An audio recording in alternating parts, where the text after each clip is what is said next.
Herzlich willkommen সবাইকে। শুরুতেই আবার কর্নার জিনিসটা নিয়ে একটু আপনাদের সাথে বলে দেই। একটা ভিডিওতে আমি অলরেডি মেনশন করছি যে কয়েকটা ভিডিও থেকে আপনারা দেখতে পারতেছেন এখানে একটা ফিক্সড ইনফরমেশন অ্যাড করা হয়েছে, সেটা হলো গাইডলাইন জার্মানির হেল্পলাইন। ঠিক আছে, এখানে নির্দিষ্ট সময় এবং নাম্বার দেওয়া আছে। তো আপনাদের যদি কোনো প্রশ্ন থাকে, আমাদের কোর্সগুলো নিয়ে যোগাযোগ করতে চান, যে কোনো কিউরিয়াস ডিরেক্টলি কথা বলার জন্য আমাদের এই হেল্পলাইনের মাধ্যমে আমাদেরকে আপনারা রিচ করতে পারবেন। ইম্পর্টেন্ট হচ্ছে অনেকেই যে কোনো সময় ট্রাই করে আমাদেরকে মেসেজ করেন, ভাইয়া ফোন তো বন্ধ, পাচ্ছি না, লাইন পাচ্ছি না। সো এই জন্যই এখানে একটা টাইম দেওয়া হয়েছে। এটা কোনো 24 আওয়ার্স হেল্পলাইন না। এখানে নির্দিষ্ট এই সময়ের মধ্যে আপনাকে আমাদেরকে রিচ করার ট্রাই করতে হবে। ওকে, সো এটা একটা information. Good. Beispielsätze mit gehen, ঠিক আছে। আমি যখন ক্লাস করাই, আমি অনেকেরই দেখতে পারি যারা এমন আছেন, এই গেন ভার্বটা নিয়ে অনেকেরই হচ্ছে একটু জটিলতা আছে অথবা ক্লিয়ার হইতে সমস্যা। তো আমার এই জন্য ভাবলাম যে এখানেও দুই একটা উদাহরণ বাক্য আপনাদের সাথে শেয়ার করি, যেন আপনারা এই জিনিসটাও বুঝতে পারেন। সো উদাহরণ বাক্যটা কি হইতে পারে? এখানে গেম বিষয়টা যখনই চলে আসবে তখন আমাদেরকে সবসময় একটা জিনিস মাথায় রাখতে হবে, যাওয়া, গেন তো হচ্ছে যাওয়া, সো কোথাও যাওয়া, গেন হচ্ছে টু গো সেন্সে বোঝানো হয়।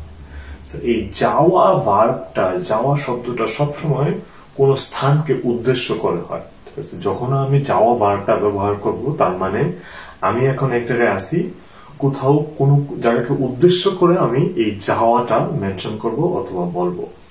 তো এই স্থানগুলা যখন আমি উদ্দেশ্য করে বলবো, এর আগে আমাকে একটা প্রিপজিশন আনতে হবে সব সময়। ঠিক আছে, প্রিপজিশন ছাড়া এই যে উদ্দেশ্য করে বলাটা, এটা জানা ভাষায় পরিপূর্ণ হয় না। ঠিক আছে, এটা আপনি যদি ভালো মতো খেয়াল করেন, ইংলিশ ও বাংলাতেও সেটা আছে। ঠিক আছে, তো ওইদিকে আমরা যাবো না। এখানে হচ্ছে জাস্ট কিছু ফিক্স টিপস দেবো আপনাদেরকে, জাস্ট ওটা মাথায় রাখবেন।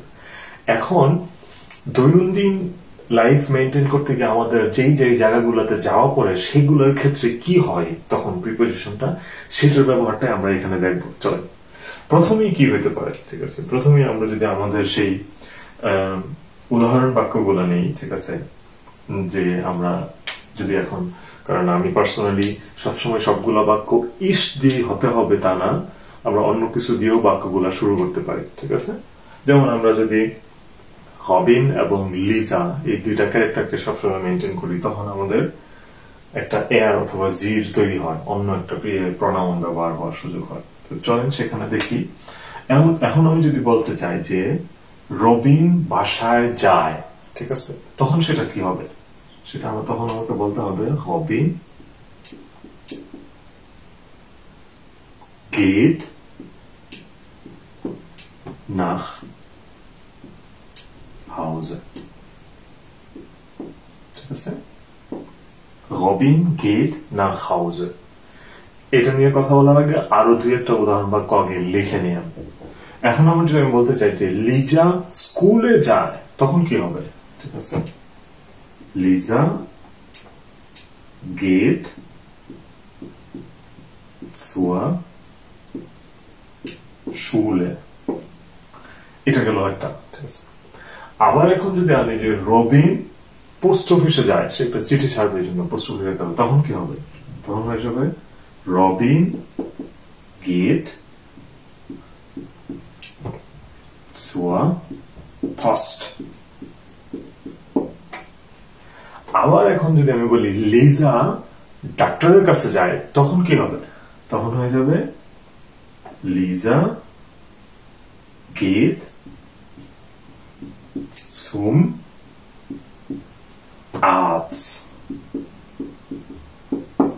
এই জিনিসটা। ঠিক আছে, তারপরে হচ্ছে এখন আবার যদি আমি বলতে চাই যে রবিন বাজারে যায়, মার্কেটে যায়, তখন সেটা কি হবে? তখন আমাকে বলতে হবে Robin geht zum Markt,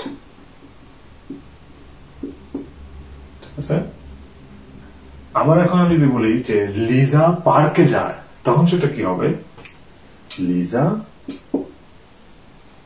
geht zum ঠিক আছে? এই যে কতগুলা ভেরিয়েশন তৈরি হইল, ঠিক আছে? সো এই ভেরিয়েশনে কি হচ্ছে, ঠিক আছে? ভেরিয়েশনে দেখেন সবই ঠিক আছে, Robin gate, Liza gate, Robin gate, Liza gate, কিন্তু চেঞ্জ হয়ে যাচ্ছে কি এখানে জায়গার নামগুলো ঠিক আছে, বাসা হচ্ছে হাউজে, শুলে, পোস্ট, আর্টস, মার্ক, পার্ক, ঠিক আছে? চেঞ্জ হচ্ছে কোথায়? চেঞ্জ হচ্ছে এইখানে, এইখানে, এইখানে, এইখানে, এইখানে, এইখানে, ঠিক আছে? সো এই সংক্ষেপগুলো নিয়ে হয়তো আমি ছোট একটা আলাদা ভিডিওতে কথা বলবো, সেটা আপনাদের জন্য সুবিধা হবে। তো এখানে আমি যেটা বলতে চাই যে জার্মান ভাষায় যখন আপনি কোথাও যাওয়ার কথা বলবেন, বাসার ক্ষেত্রে এটা ডিফারেন্ট, এটা সবসময় না হাউজে। আমি বাসায় যাইতে চাই, সে বাসায় যাইতে চায়, অথবা সে বাসায় যায়। আমি বাসায় যাইতে চাই, ich will nach Hause gehen, সে বাসায় যায়, er geht nach Hause। তো বাসার ক্ষেত্রে এটা ফিক্সড, এটা জার্মান ভাষায় মনে করেন একটা পাথর খুদাই কেউ করে দিচ্ছে এরকম। এটা সবসময় না হাউজে, ঠিক আছে? এটা একদম মাথায় আপনারা সেভ করে ফেলবেন। এর বাইরে যেটা আছে সেটা আমরা অন্যভাবে বলতে পারি, বলার প্রয়োজন পক্ষে, কিন্তু ইন জেনারেল সবসময় আপনি এই প্রিপোজিশন গুলো মুখস্থ করে নিতে পারেন। পার্কের ক্ষেত্রে সুম পার্ক সবসময়, মার্কেটের ক্ষেত্রে সুম মার্ট সবসময়, পোস্টের ক্ষেত্রে সো পস্ট সবসময়, শুলের ক্ষেত্রে সো শুলে সবসময়। এটা হচ্ছে ফিক্স একটা প্যাটার্নের মতো আপনারা এটা ধরে নিতে পারেন, ঠিক আছে? সো এই হচ্ছে কিছু দৈনন্দিন জীবনে আমরা যখন কোথাও যাওয়া সেন্সে গেম হিসাবে ব্যবহার করব, সেই ক্ষেত্রে এই ফিক্স প্রিপোজিশন গুলো আপনারা ব্যবহার করতে পারেন, ঠিক আছে? সো আপনারা এখন নিজ থেকে আরো কিছু উদাহরণ বাক্য বের করতে পারেন যেগুলো ডেইলি লাইফে আমাদের আরো প্রয়োজন। ডেইলি লাইফে আমরা আরো কোথায় কোথায় যাই, আমরা অফিসে যাই, ঠিক আছে? আমরা আর কোথায় যেতে পারি, আমরা ক্রাঙ্কেন হাউসে যাই, হসপিটালে যেতে পারি, আমরা ডেইলি লাইফে কোথায় যেতে পারি, ফিটনেস স্টুডিও, আমরা জিমে যেতে পারি, সেটা কি হবে? তো এখানে একটা ক্লু আছে, এটা চেষ্টা করেন বের করার যে সু হবে নাকি সুম হবে নাকি সোয়া হবে। ওকে, সো ফাইন্ড ইট আউট।